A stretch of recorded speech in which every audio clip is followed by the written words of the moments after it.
Hey everybody, so I just want to speak on the holiday of Christmas and why I don't celebrate Christmas. So here's the bottom line. As a child, we do what we are trained to do as our parents teach us, okay? And so as a child, I was brought up Catholic.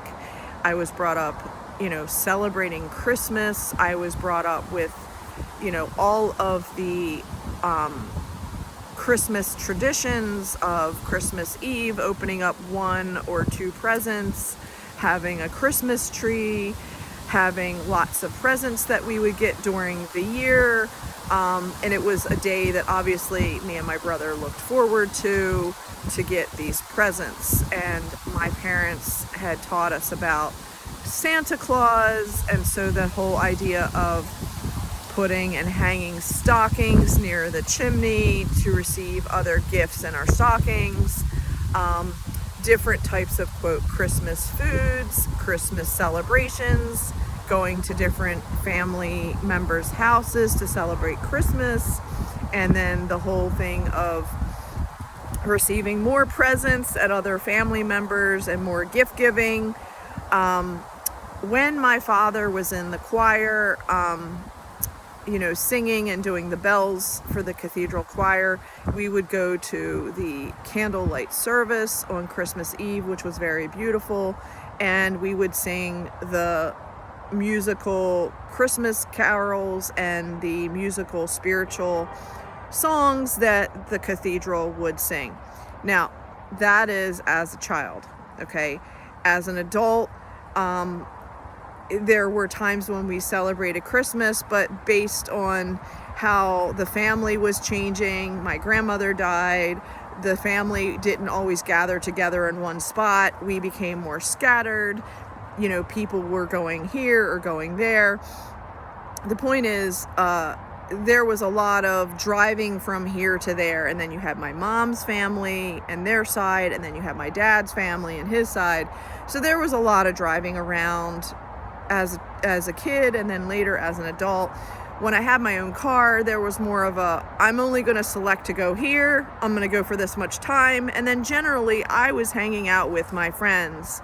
I was going to a Christmas party with friends of my own age and hanging out and enjoying, maybe going to a Christmas movie or going to a movie that was unveiled around Christmas time. So that is, quote, the tradition that I was mostly brought up on.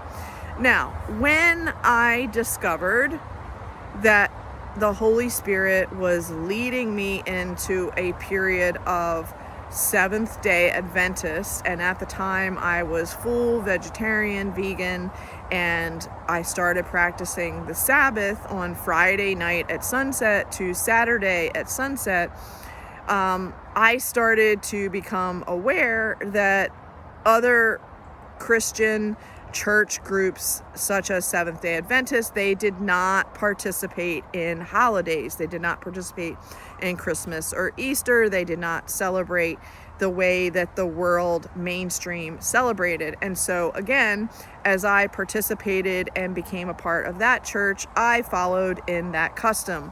Now, my family, my parents, even though I educated them, I told them of my choices for not participating in Christmas, they still had a habit, which they still would buy presents, they still would give me things, and I would still say to them, I'm not exchanging presents, I'm not going to be participating, but yet they would still do what they wanted to do, and they would still give me gifts, some of which I just gave to other people and I didn't keep them for myself.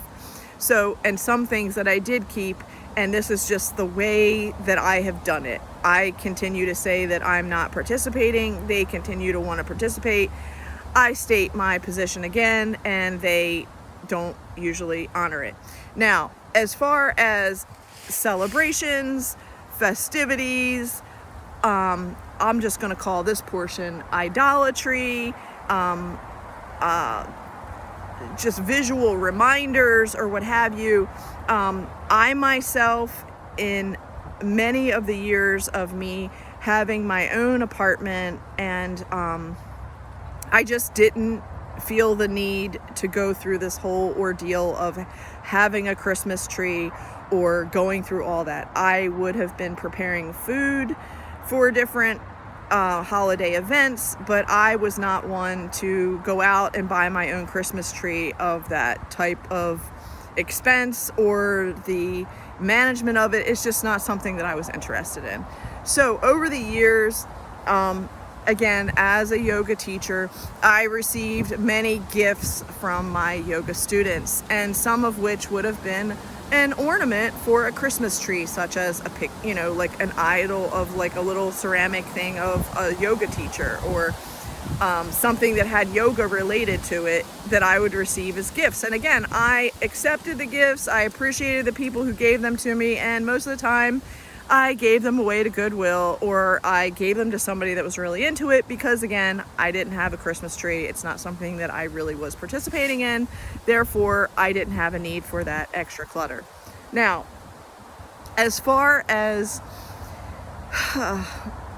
having a little bit of significance, and I'm going to just say in the process of like weeding off, and how the Lord like was patient and gentle with me, is that I would get a little Christmas tree that was maybe like this big, and I might put it on my car dash, and like just have that little symbol there during the holiday to show that I like dress things up or whatever.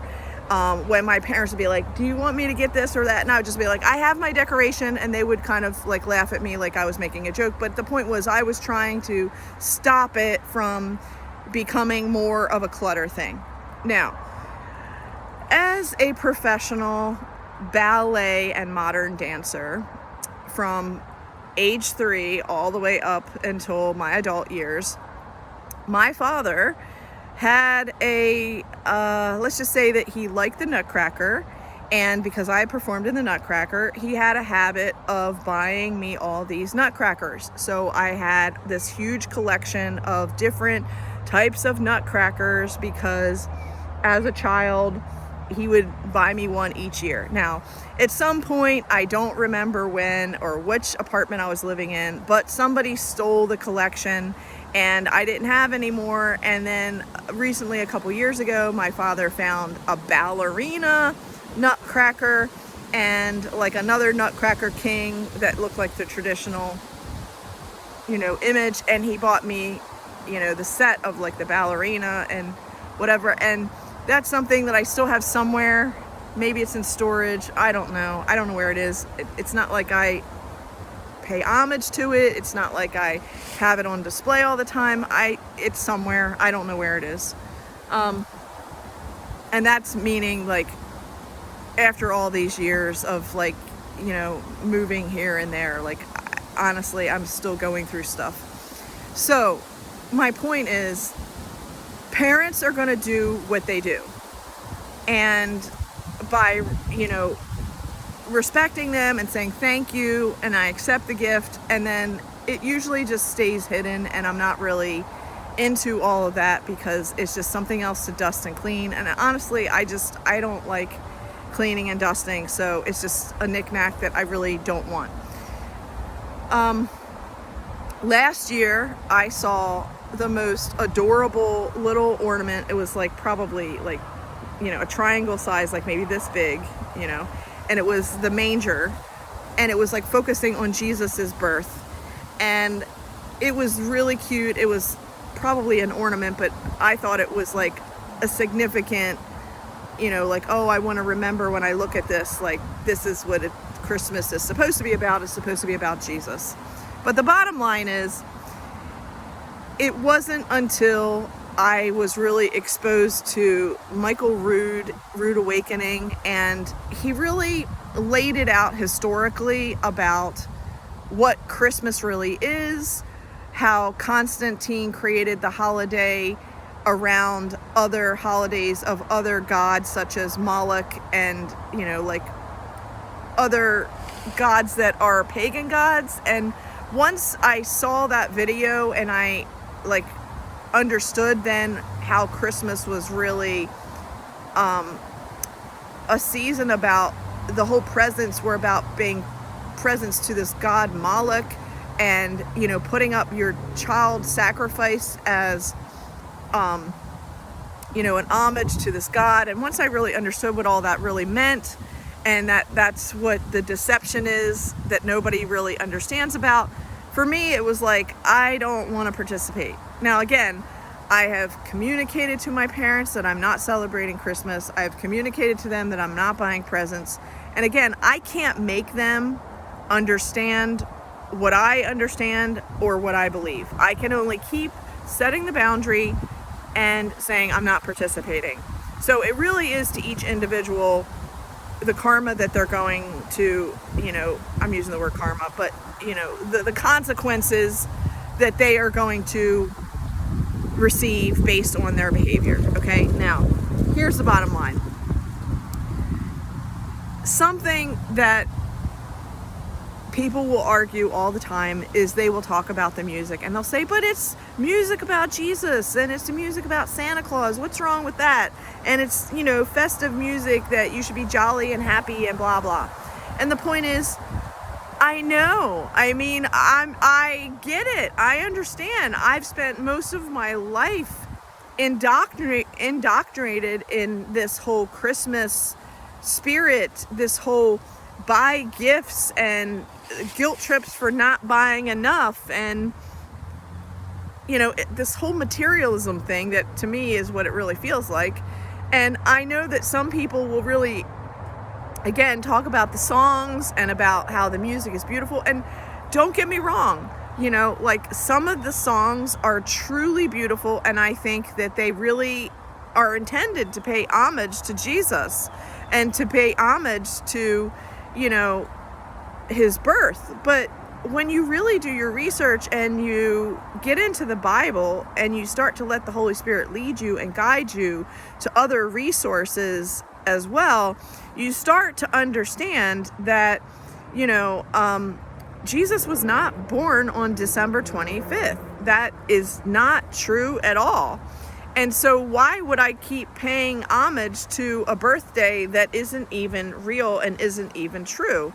And if he really was born, it would be more likely that when they say he was in a stable-like structure, it would have been more likely that he was born during tabernacles. That would make way more sense. And that's a totally different season in the year. So, do your research.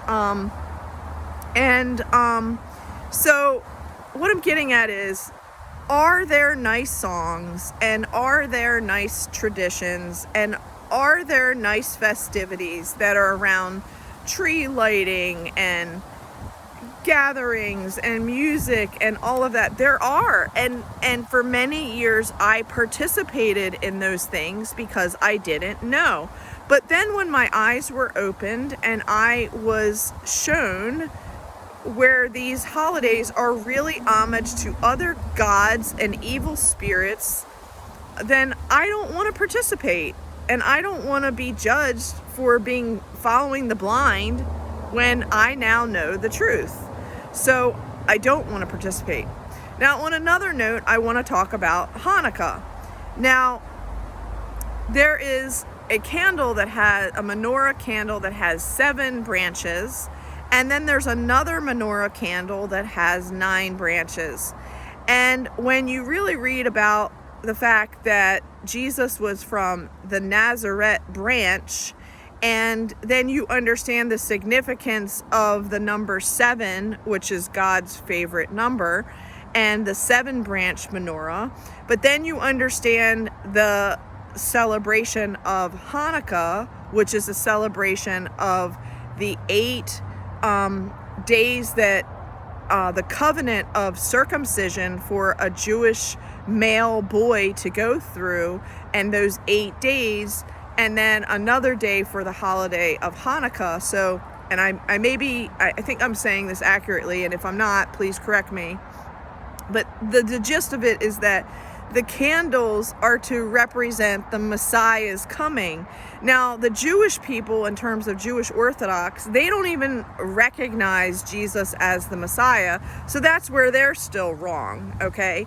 And they're still, as they light their candles, they're not getting that the Messiah has already come and he's coming again, a second coming. So there's that part. So when I light a 7-branch menorah candle, I'm lighting all the candles because I already know that Jesus has come. He is present. The Holy Spirit is present. And when I light that candle, menorah candle, I'm celebrating that Jesus Messiah is here on earth, here and now. So when I light that candle, that's what I'm celebrating. Now, the other traditional 9-branch menorah candle stick, the tradition is that you start with the middle candle, which is to represent the Messiah, Jesus. You start with that middle candle, and then you go to the right. Okay, so, I'm looking at my candle, thing, like this is the candle. Then I'm looking to the right, and I start there with the middle candle, and I light the farthest right candle on day 1 of Hanukkah. Okay, and then at sunset, day 2 of Hanukkah, I would light the second candle to the right. And then the third day, the third candle to the right. And the fourth day, the fourth candle to the... You get what I'm saying?